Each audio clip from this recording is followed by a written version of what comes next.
Bismillahirrahmanirrahim. Assalamualaikum warahmatullahi wabarakatuh.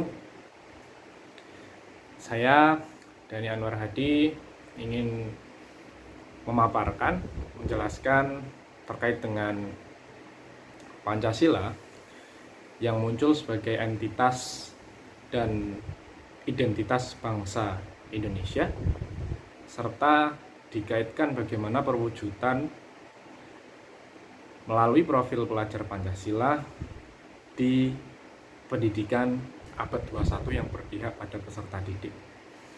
Hal ini saya sampaikan berkaitan dengan pemenuhan mata kuliah filosofi pendidikan pada topik 4, tepatnya di demonstrasi kontekstual di topik 4 PPG Prajabatan FKIP UMS Universitas Muhammadiyah Surakarta.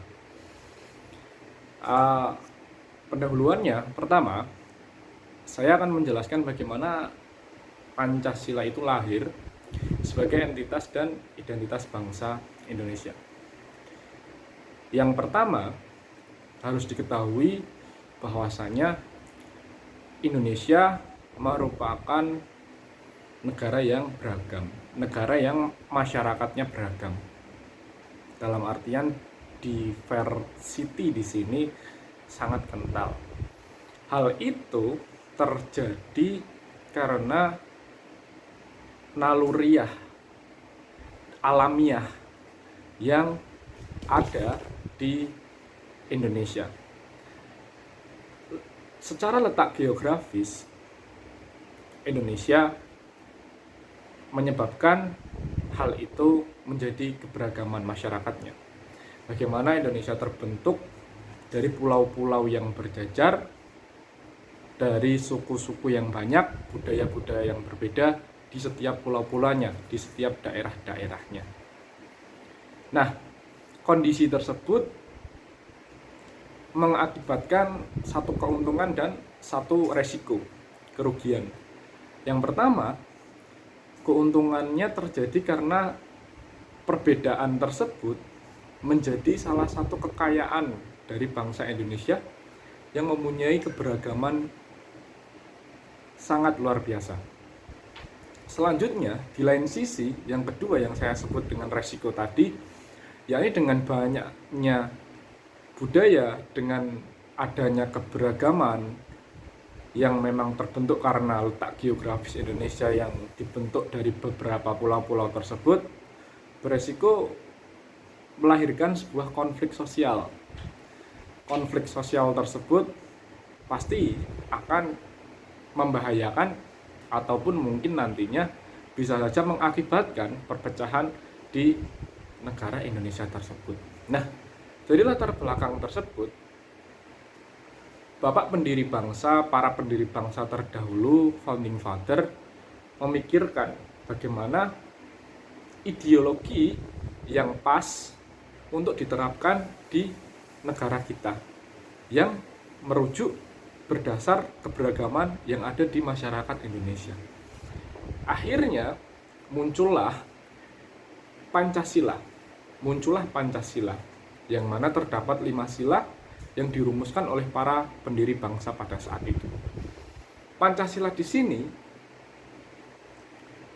menjadi sebuah solusi terkait dengan keberagaman yang ada di Indonesia.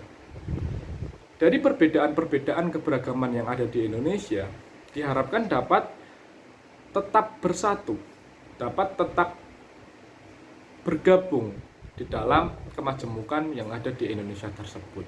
Nah, itulah yang menjadi sebuah entitas bangsa, ciri khas bangsa Indonesia, yang mana kita berbeda-beda tetapi tetap satu jiwa.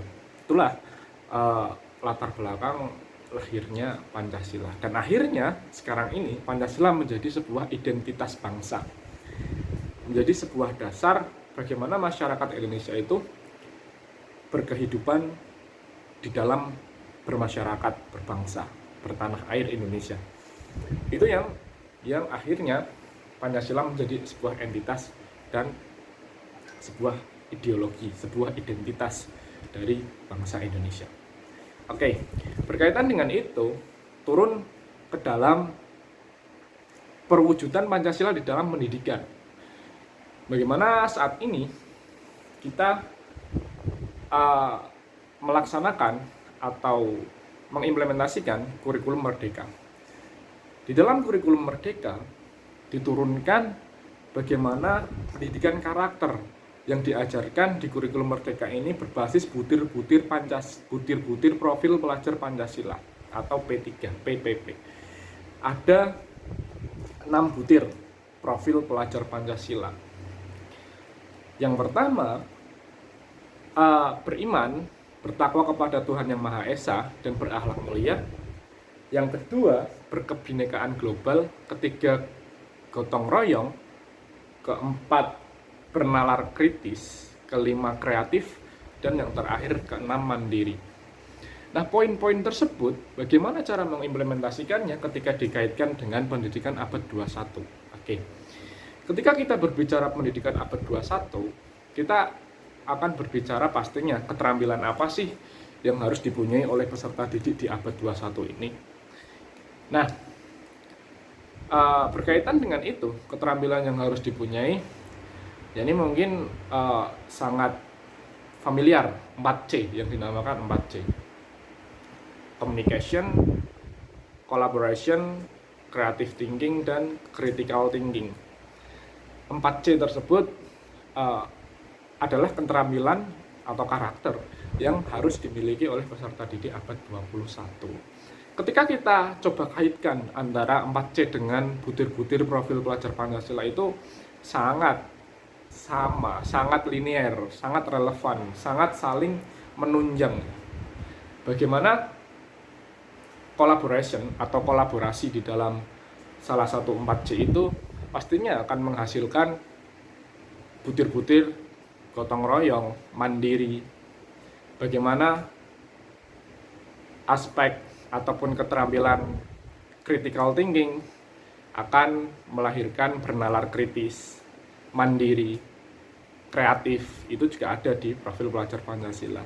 Bagaimana creative thinking itu juga akan melahirkan yang saya sebutkan tadi juga sama, berpikir kreatif, gotong royong, komunikasi itu juga berkaitan, sangat berkaitan. Nah, berdasar dengan hal itu, saya simpulkan bahwasanya pengimplementasian profil pelajar Pancasila di dalam pendidikan abad 21 itu tidaklah sulit, karena sangat berkaitan dengan 4C yang harus dimiliki oleh peserta didik di abad 21 ini. Nah, pengimplementasiannya bagaimana? Nah, keterampilan-keterampilan tersebut mengisyaratkan, menandakan bahwasanya peserta didik itu harus dilibatkan. Nah ini, yakni bagaimana pendidikan itu berpihak pada peserta didik. Dari bunyi-bunyi butir di 4C tadi, serta butir-butir profil pelajar Pancasila, kesemuanya itu menandakan bahwasanya peserta didik terlibat. Peserta didik terlibat maknanya berarti pendidikannya, pembelajarannya berorientasi pada peserta didik. Hal itu bisa diterapkan di dalam pembelajaran di kelas, seperti berdiskusi atau berkelompok di dalam menyelesaikan permasalahan. Permasalahan tersebut akan melahirkan berpikir kritis, berpikir kreatif, dan berkelompok tersebut akan melahirkan gotong royong, berkebinekaan global. Itu juga akan menghasilkan di situ.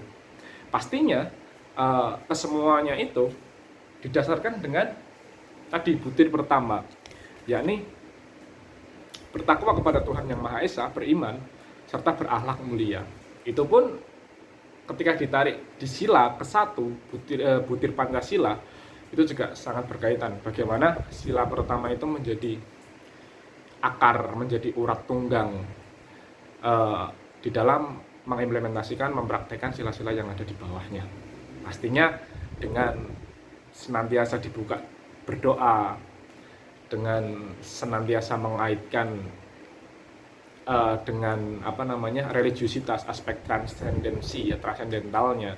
Nah itu mungkin pengimplementasian dari profil pelajar Pancasila yang dikaitkan pendidikan yang berpihak pada peserta didik atau pembelajaran abad 21.